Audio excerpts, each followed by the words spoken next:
Hello beautiful soul, thank you so much for choosing to spend your time and your energy with me today. So today I'm going to talk to you about something that scares me a little bit, which is exactly where I'm going to talk about it. I would like to talk to you about my journey with having ADHD. So most of my friends do not know that I have ADHD. Part of that is deliberate. It's partially because I don't want people to think differently of me because of one label, which is a small part of who I am. It's because I don't want to define myself based on one label, which is only a small part of who I am as a whole person. And I'm afraid of the judgment or when people discount that I have it, or yeah, just being thought of differently, again because of one small part of who I am. So yeah. So how did I even get an ADHD diagnosis in the first place? Well, let me tell you a story. So a few years ago I was working as a kids club attendant, and every night we had about 1 or 2 kids who would have autism or ADHD who came in. And one of my colleagues one night mentioned that ADHD presents itself differently in girls than it does in boys, just like in autism. So I got really curious and I went home and had a look at the traits for girls online, and I recognized that I fit into every single category that it mentioned. And I would take ADHD tests, like just online quizzes throughout the years, and it would say that I was 80 to 100% likely to have ADHD. In Myers-Briggs, I'm also an ENFP, which if you are that personality type, you are very likely to have ADHD.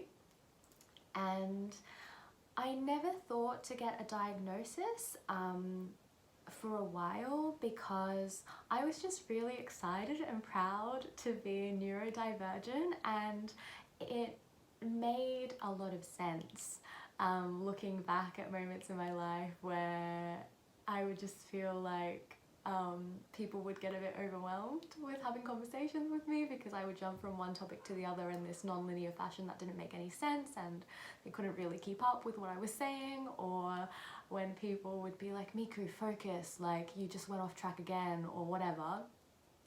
And it was only last year in June or July that I sought out a formal diagnosis, because for about 6 months of last year I was working in a managerial role in a non-for-profit disability organisation where I was doing the work of like 2 to 3 people by myself. And yes, of course, for anyone, whether neurotypical or neurodivergent, it would have been an overwhelming role anyway. And I recognized that all of the reasons why I was really good at my job was because I was neurodivergent. Because I loved the clients, I loved the staff, I loved the organization, so it was really easy for me to retain information about 70 different clients and juggle like 5 million things every day. But it was also because I was neurodivergent that it was really hard for me to be in an overstimulating environment where I was having to try to remember 3 million things at the same time. And I had my phone and my computer had like 20 alarms a day to remind me of urgent tasks and things. And actually, it's funny, the only real thing I could control in that environment was keeping the fluorescent lights off in my office. So I was just sitting in the dark all the time. And yeah, like I work in a disability organisation, so everyone would have been like really understanding about that, but they would have been so confused as to why I was always sitting in the dark. But that was one of the things that overwhelmed me, and it was something that I could control out of everything in my day, so I was gonna do it, right? Yeah, and once I had my diagnosis, it was such a relief, but also I found myself almost punishing myself for having ADHD, and it's been such a journey having the diagnosis, I guess. Like there was a time up until recently where I would think, oh, I forgot this because I have ADHD. Oh, I'm getting frustrated at trying to manage all of these tasks because I have ADHD. Oh, I keep getting restless and like jumping from one thing to the other because I have ADHD. And yeah, like a lot of that stuff might be because of having ADHD, but also I was punishing myself for making mistakes and being human and not being perfect with managing everything, and that wasn't fair. So I don't use that label all that much because I think labels are really beneficial in helping us to understand ourselves as people and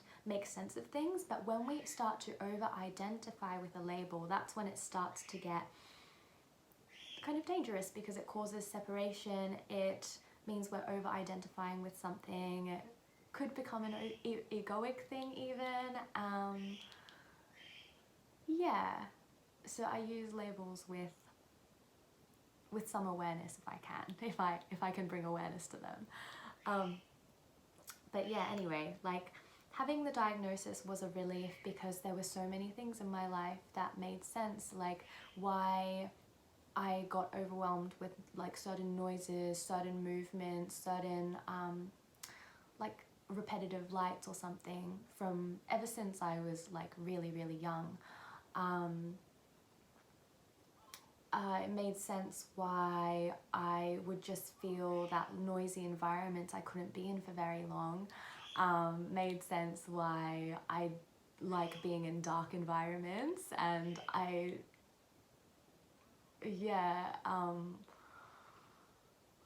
gosh, so many things. Made sense why when I was in workplaces I would either hyper focus and have my boss say, Miku, I really appreciate that you're really focused on the task, but you like completely aren't aware of the customers that come in because you're so focused, you know, the hyper focus. Or I would get, Miku, like I want you to just focus on one task at a time, because I would start doing a task and then I would go and do another task and then I'd go and do another task and then do another task, and each time I do something I would completely forget about the fact that I was doing the other things unless I physically saw them there. So that would get me in trouble at work a lot when I was younger. And I think at work my ADHD is the most noticeable. But yeah, and a few years ago when I was working with one of my friends, she actually thought that I genuinely had autism because certain days which were more busier than others, at the disability centre I would start to get overwhelmed by the sensory input, like the visual and auditory stimuli, and so by about lunchtime I would stop having the physical capacity to have conversations with people because I just couldn't filter everything out anymore. And I would go into the kitchen and lock myself in the dark pantry because it was small, it was cozy, and it was dark, so that my nervous system could calm down, and I could start having conversations again. And that's happened to me. It doesn't happen to me too often, but I've actually had that occur a few times this year, actually. I would go non-verbal in the morning and have to go into a closet where no one could talk to me. So yeah. But I want to get to a point where I have a really positive, loving relationship with my ADHD diagnosis, to the point where I can just be really honest with people and not mask any of my symptoms, not mask what my sensory needs are, and just have conversations with people if they want to know more about like ADHD symptoms, and for me not to feel like reactive or upset if when I have the whole like conversation where people are like, no, you don't have ADHD, or like, oh, I just or whatever, you know. Only those conversations where people like to think that they know more about you than you know more about them, you know. It comes from a really well-intentioned place, but sometimes it's really not helpful at all. Like, it's really discouraging. So yeah, I think I've said everything that I want to say, and I think I'll make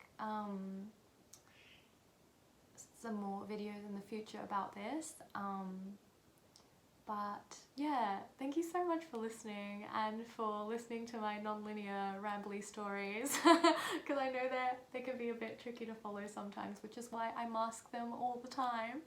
Just on a side note, masking is when you pretty much hide your traits. So what's a good example?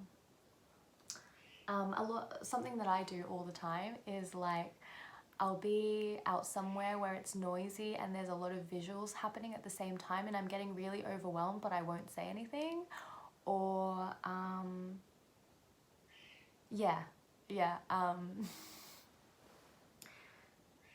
or like someone's talking to me and I'm having a lot of difficulty or someone's talking to me and I'm having difficulties filtering out the visual and auditory stimuli that's happening around us, or better yet, I just can't filter it out at all, but I'll pretend to be like listening and to be hearing whatever's said, even though I like can't focus at all and I don't know what they're saying. That one's probably the one that comes up the most right now. But yeah.